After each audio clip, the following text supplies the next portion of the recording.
hoy en De Frente con Sabrina Bacal está Olga de Ovaldía, directora ejecutiva de Transparencia Internacional, capítulo de Panamá. Bienvenida, Olga, a hablar de frente. Gracias, Sabrina, por la invitación. Quiero hacer una evaluación de los retos que tiene este quinquenio, los tres poderes del Estado en términos de transparencia.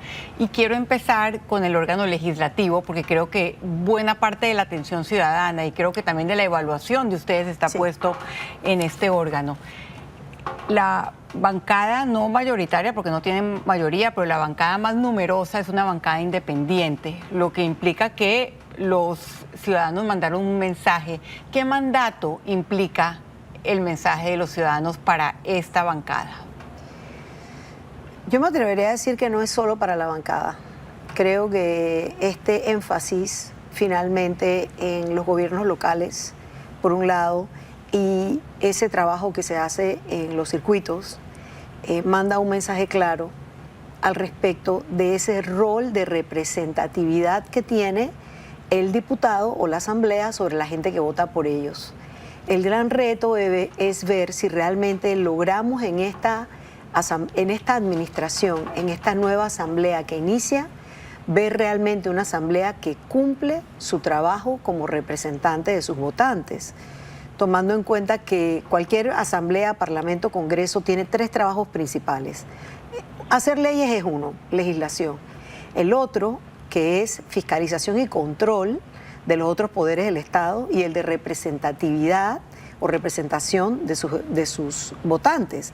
La cosa es que en el segundo rol, en fiscalización y control de los otros poderes del Estado, es donde de verdad llevan a cabo esa representación.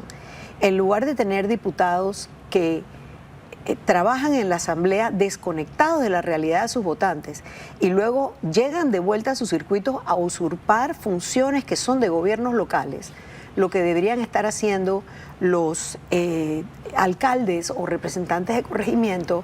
Yo creo que este mandato claramente dice que necesitamos un cambio en la fórmula de ejercicio del poder desde ese puesto, desde ese ámbito de acción. En este momento se han dado algunas impugnaciones y hay quienes lo interpretan como un intento de algunos partidos tradicionales de mermar el número que tiene esa bancada, principalmente Vamos y Moca. ¿Usted qué piensa de eso? Creo que es indudable. Creo que en un circuito como el 8-4, por ejemplo, donde hubo un recuento detallado acta por acta, donde los miembros del jurado y el presidente del jurado, de la Junta de Escrutinio, son personas serias, honorables, que hicieron un trabajo prolijo y detallado. Es una acción que cae en lo temerario y hasta en lo trivial, sin quitarle el derecho que tiene cada ciudadano de utilizar los procedimientos judiciales. Creo que también es una continuación de ese utilizar todas las instancias judiciales para dilatar, manipular, y dependiendo de cuán efectiva es el proceso de justicia electoral, veremos si el 1 de julio entonces esas proclamaciones están en firme o no, y realmente cuánto pueden o no influir entonces en la composición de esa primera junta directiva. No olvidar algo muy importante aquí, Sabrina, y es que en su manejo interno, por los grandes vacíos que hay en el reglamento interno de la Asamblea, el muy conocido RORI, ahí dentro de la Asamblea nosotros tenemos un presidencialismo extremo. Es decir, la forma en que se maneja la institución por dentro recae 150% en quién ejerce la presidencia y quién queda nombrado en la Secretaría General. Y lo que hemos visto en las últimas 3 administraciones gubernamentales, y especialmente en esta última que pasó, 2 presidencias distintas bajo el mismo partido, era como si fueran 2 ediciones completamente diversas, porque los espacios de opacidad son muchísimos. Entonces, no solamente se está jugando la representatividad de la bancada Vamos, o de la bancada que, digamos, enarbola estos valores ciudadanos que la ciudadanía quiere ver, sino también estamos entrando a un rejuego de poder que pueda darle, que no haya cambio, que perpetúe esos manejos opacos internos de la Asamblea que nos han dado los resultados que tenemos al cierre de esta administración, que ya va a terminar el 30 de junio. Usted menciona el reglamento interno de la Asamblea, la reforma. Esta es la primera de una serie de normas anticorrupción que se quedaron en el tintero, que se trataron de aprobar por parte de Juan Diego Vázquez y Gabriel Silva y que ahora están o que tienen pendientes este nuevo grupo de diputados. ¿Usted considera que habrá una mayoría efectiva que respalde estos cambios?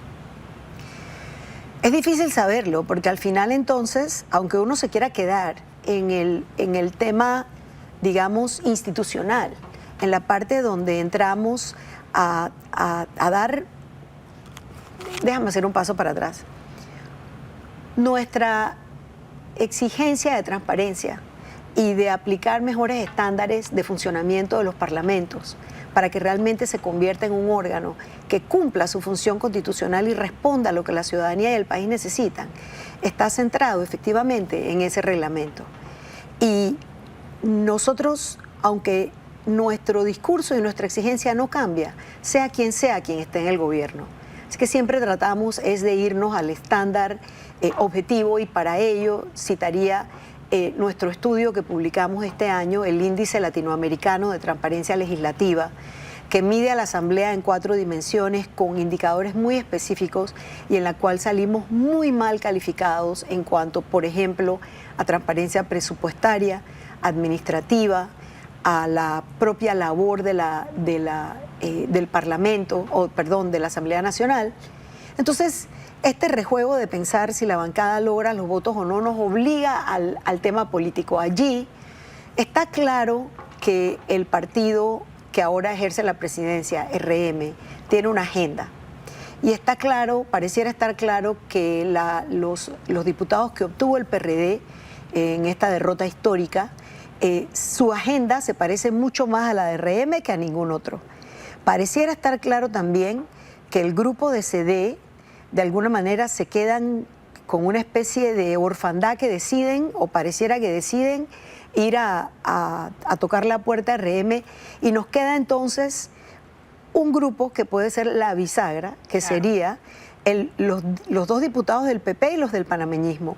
Ahí está, ¿qué van a hacer? Si van a honrar los principios de la transparencia, la rendición de cuentas, la representatividad, el cambio, el principio de máxima publicidad que debe haber dentro de un órgano, o van a regresar a las mismas prácticas opacas que nos han dado resultado uno de los parlamentos más opacos y corruptos de las Américas. Creo que ha hecho un excelente análisis de lo que nos puede esperar o no de los 2 escenarios en el órgano legislativo.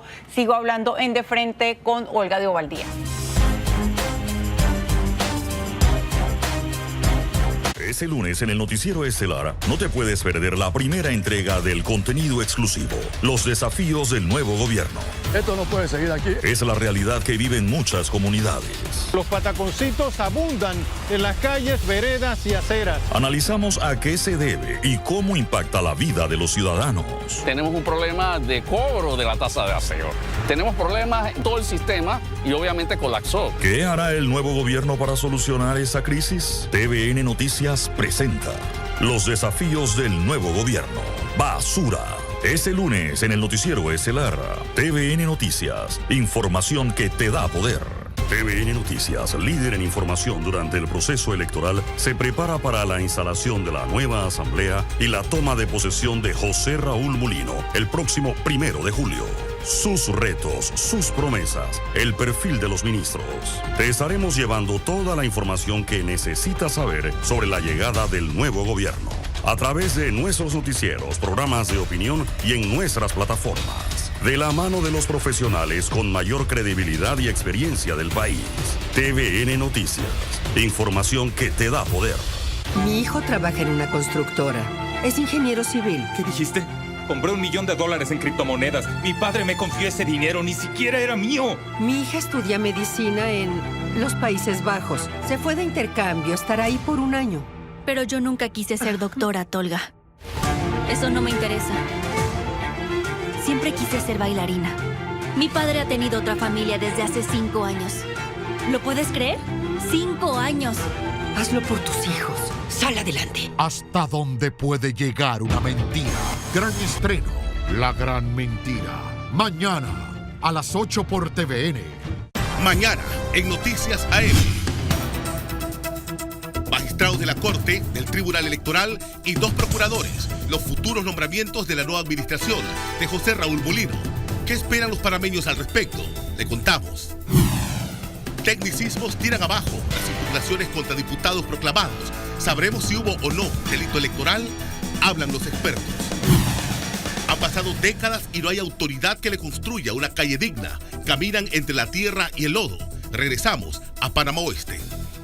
Esto y más mañana a las 6 de la mañana en Noticias AM. Con información que te da poder.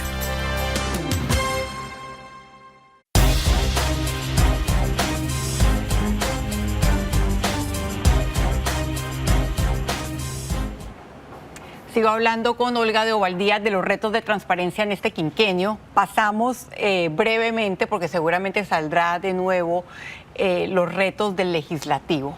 Hablemos del ejecutivo. José Raúl Mulino llegó a ser el presidente electo con el lema de Martinelli es Mulino, Mulino es Martinelli.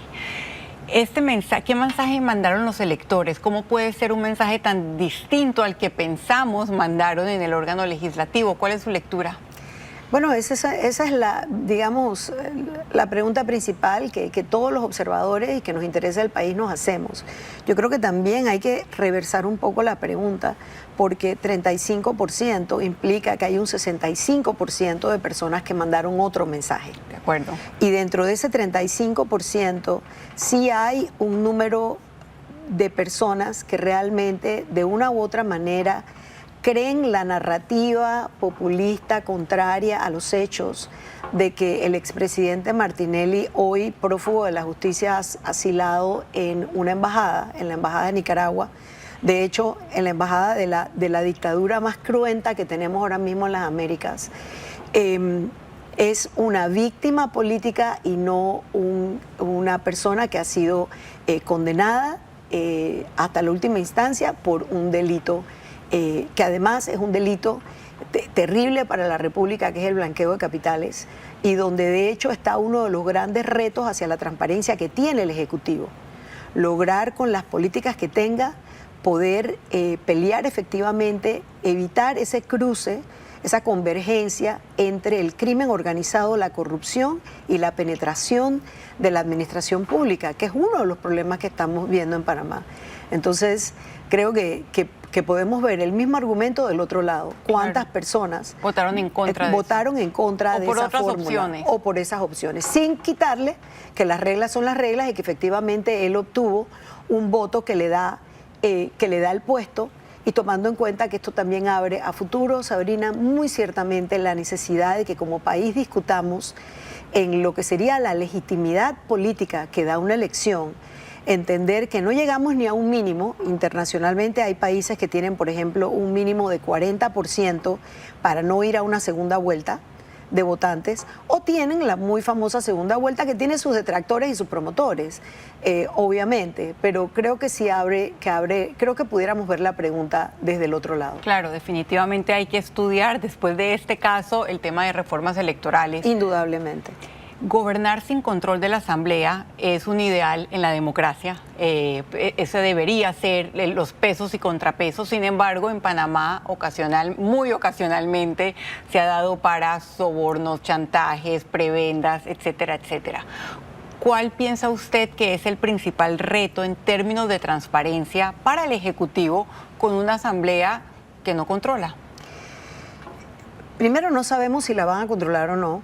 Creo que esa es la gran pregunta que todos nos hacemos. Lo sabremos con esa conformación de la primera junta directiva en el 1 de julio, y dentro de la conformación de la junta directiva, si realmente vamos a tener un foco de una política que sale de la Embajada de Nicaragua, o si vamos a tener por vía del expresidente que hace actividades políticas adentro de la embajada sin que nadie le ponga coto a tanto desmán realmente. Y por otro lado, ¿cómo va a actuar el Ejecutivo? El presidente electo, en su discurso de la proclamación, dijo una frase importantísima. Dijo que no se van a enviar dineros. Estoy parafraseando, así que espero no estarme equivocando en la cita.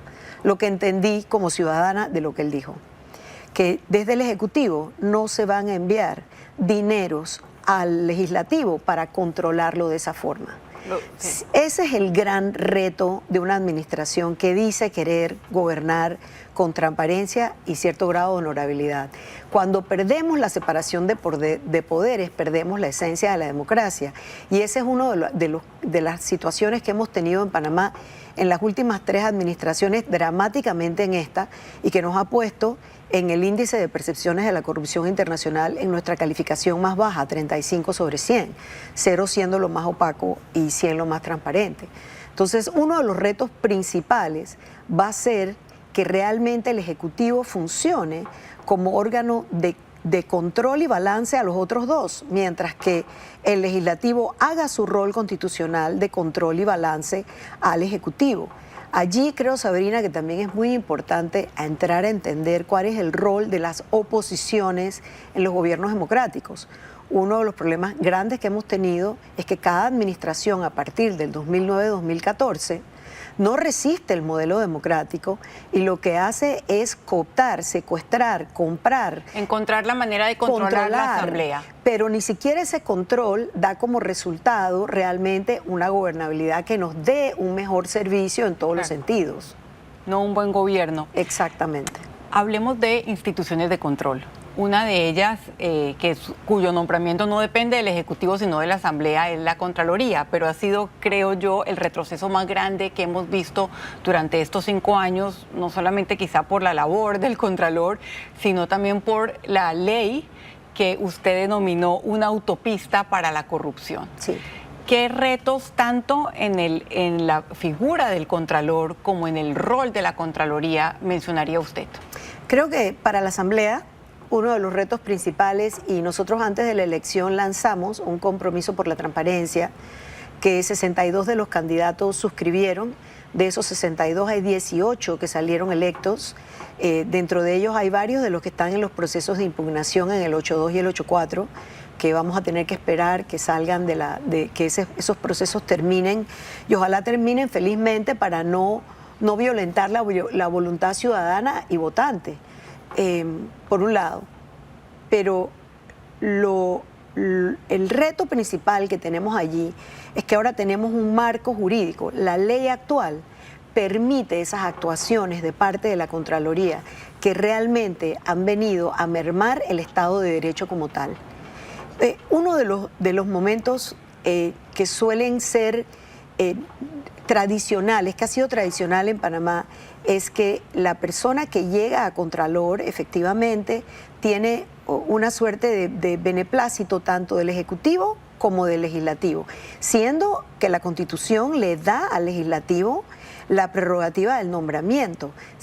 Tradicionalmente ha habido un escogido, un ungido por parte de la presidencia. Como un acuerdo, no escrito, hablado. Yo creo que el mandato que vamos y Moca, con su discurso y su actuación no clientelar, porque creo que también hay que regresar al mismo proceso electoral, porque no es lo mismo hacer una campaña con un tope de tiempo y un tope de presupuesto sin usar recursos del Estado, sin mecanismos clientelares, sin regalar, sin utilizar los subsidios del Estado para favorecer solamente a los miembros del partido, por ejemplo, que es algo que se ha visto en las investigaciones periodísticas que dieron con la descentralización paralelo, los auxilios del IFARU, pero también con las bolsas de comida y los vales, que hicieron el análisis de cuántas bolsas de comida y vales se habían repartido por representante, por bandera de partido, y era obvio que el partido en el poder había repartido muchísimo más,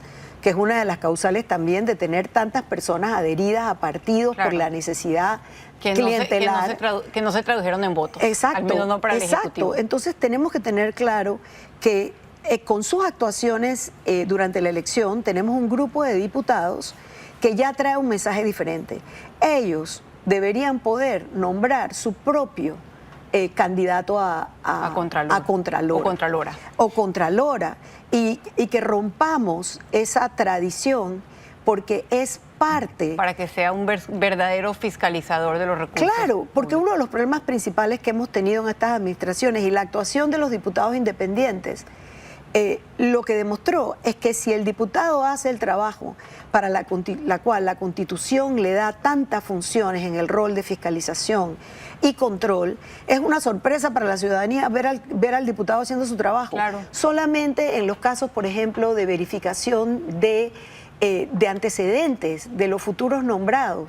Eso ha sido una revolución cuando eso está en la Constitución desde el inicio de la República. Lo que han hecho Juan Diego y Gabriel es lo que deberían hacer todos, pero sorprendió y gustó tanto que tenemos el fenómeno Vámonos al siguiente cambio precisamente y volvemos con Olga de Ovaldía hablando de los retos de transparencia de este quinquenio.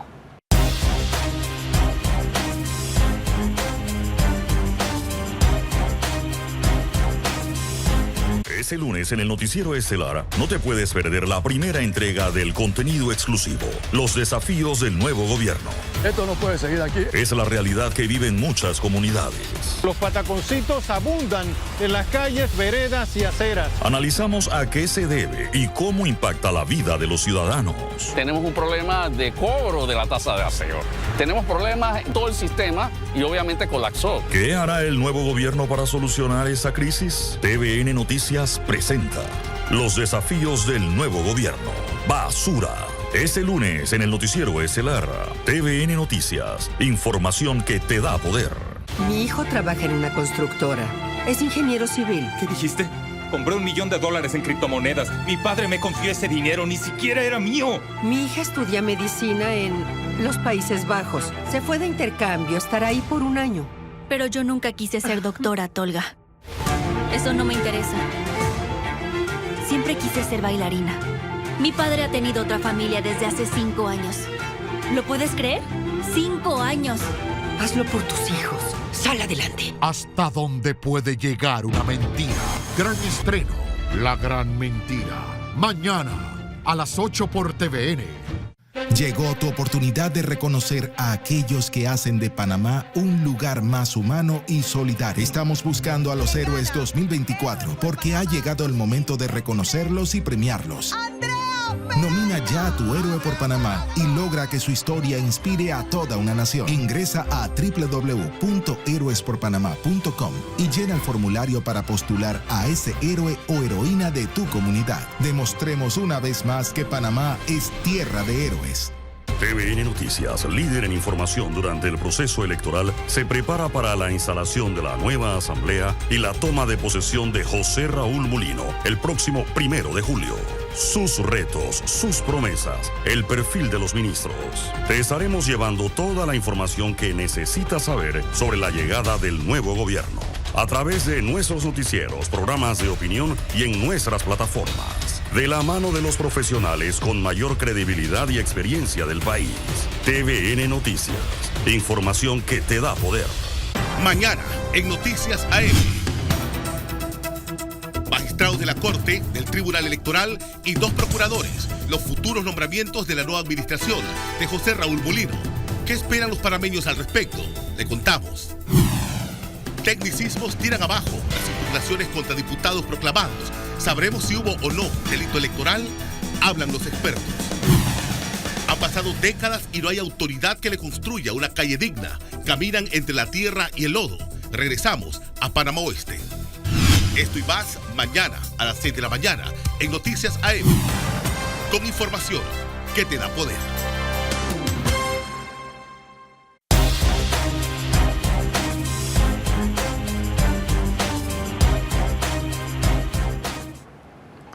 Sigo hablando en De Frente con Olga de Ovaldía sobre los retos de transparencia del nuevo quinquenio. Lantay, ¿qué debemos hacer o qué tiene que hacer el Estado para que cumpla con su rol de promover la transparencia y luchar contra la corrupción, que definitivamente en este quinquenio no se hizo? No se dio. Creo que aquí lo más importante es entender que de alguna manera se puso la carreta delante de los caballos, y es lo siguiente. En el momento que la ley se cambió para que la dirección de esa entidad, que debe ser un órgano independiente, que debe tener un grado de independencia, se cambió para que el que entra, el director o directora, entra y sale con el equipo ejecutivo del presidente. ahí inmediatamente estamos vimos en esta administración un nombramiento político con una actuación política. Y realmente, y es uno de los problemas principales que va a tener que enfrentar esta administración, digamos, con el entorno legal que ya hay, tenemos un número de leyes que pudieran prevenir una serie de actuaciones que si no están acompañadas por la voluntad política de hacerlas cumplir, pues es muy difícil lograrlo. En el caso de ANTAI, definitivamente el modo en que se nombra al director o directora tiene que cambiar a ser ya es un nombramiento cruzado en teoría, pero debería ser un nombramiento cruzado en tiempos con las administraciones, de manera que garantizara esa independencia, por un lado, y por el otro, dentro de la propia ANTAI se ha dado estos 5 años una falta de criterio en cuanto a qué es. En algunos casos ha sido una bolsa muy mixta, porque en algunos casos sí han tenido decisiones que van cónsonas con lo que es el principio de máxima publicidad dentro de la ley de transparencia, y en otras han aplicado equivocadamente la ley de protección de datos de la persona privada a una persona pública. Entonces, y pareciera ser imposible. Como lo hicieron con Benicio Robinson, para ponerle nombre y apellido. Y eso ha ido impactando además la libre prensa, pero también impacta la forma en que las instituciones del Estado en esta administración han ido colocando en calidad de información de acceso restringido una serie de informaciones que son de naturaleza pública. Entonces hemos tenido un retroceso formal en ese tema que es tan importante que no se puede soslayar. Entonces esta es una institución que realmente necesita un cambio robusto, no solamente en la gestión, sino en el marco, en el perfil. Así es, en el marco jurídico. Procurador o procuradora, tanto de la administración como el general, ¿cuáles serían los perfiles que para cumplir con los retos de transparencia usted esperaría designara el gobierno? Mira, de José cuando Raúl Mulino traigo un poquito de las cosas que hace la Fundación para el Desarrollo de la Libertad Ciudadana, que en esta elección lo pusimos todo en los candidatos a diputados. Y en la elección anterior, de alguna manera, nos concentramos en los candidatos a presidentes con aquel reto por la transparencia, que tenía 32 compromisos, de los cuales el gobierno que va saliendo cumplió a cabalidad 3 y tiene otros 3 en entredicho y los otros no. Un abrumador fracaso. Sí, pero uno de ellos, y te lo traigo a colación, uno de ellos es que los 2 nombramientos originales, allá en diciembre del 19, si no me equivoco, de los 2 nuevos magistrados de la Corte Suprema de Justicia, trajeron a la Corte a 2 personas que por primera vez en 15 años no venían del círculo cero de poder, de influencia, de ser copartidarios del partido político o de haber sido abogados del mismo ejecutivo, de las personas más altas o del propio presidente. Nombraron 2 personas que venían del propio sistema y otro de afuera, pero que eran personas que traían algún criterio de independencia. Eso le ha dado un segundo momento a la justicia en Panamá. Eso ha traído como resultado una serie de cambios que han ido, que nos falta mucho todavía, pero yo creo que hay que reconocer lo que se hace, y entre las cosas que debemos reconocer por ese cambio de persona, se logró de la nueva presidenta, que ya no es nueva, pero va por el segundo término, de la Corte Suprema de Justicia, se logró empezar la implementación de la carrera judicial que tenía 10 años detenida. Entonces, es tan importante, los nombramientos son tan importantes. El procurador de la administración ha hecho gala de un trabajo bien hecho, de apegarse a la ley y a la Constitución. Hemos tenido una situación fracturada completamente con el Procurador de la Nación, si bien el actual Procurador de la Nación, hay que reconocer, está haciendo un trabajo más robusto, más prolijo del que habíamos estado mirando. Los 2 nombramientos son extremadamente importantes y además del conocimiento que traiga la persona, lo más importante va a ser la independencia que traiga. Que de verdad no venga de las entrañas del poder y luego se encuentre con toda clase de conflictos para ejercer el puesto y, por supuesto, la integridad y la ética personal de la persona. Rápidamente una reflexión sobre el órgano judicial, porque hablamos de los otros 2 órganos. ¿Cuál sería el principal reto, quizá para mantener esa barra o mejorarla aún? Yo creo que el principal reto para el órgano judicial es realmente llegar a todos esos hitos o mejores prácticas internacionales que nos van generando mayor independencia y capacidad en los operadores de justicia. Ya se ha comenzado con los concursos, es decir, con la implementación de la carrera judicial, falta mucho. El órgano judicial ha dado un buen ejemplo, que hay que citarlo, que es que le ha pedido a los operadores de justicia que presenten sus declaraciones patrimoniales anualmente y no nada más a la entrada, que pasaban 20 años y no se revisaban. Creo que hay que dar un paso más allá. El paso más allá que hay que dar no es solo para el órgano judicial, es para todo el gobierno y es la publicidad de todas las declaraciones patrimoniales y de intereses de los funcionarios anuales. Ahora mismo ANTAI, por ejemplo, que hablábamos, tiene un triple rol que no se compagina. La misma autoridad que garantiza el acceso a la información pública no debería ser la misma autoridad que está protegiendo la información personal y tampoco la misma autoridad que es la que está recibiendo las declaraciones, pero que se permanecen secretas y no son de acceso público. Ahí vemos la importancia de una institución que no jugó su rol. Muchísimas gracias, Olga Dovaldía, por ese pantallazo sobre los retos de transparencia. Usted también por acompañarnos en De Frente. Lo espero aquí el próximo domingo.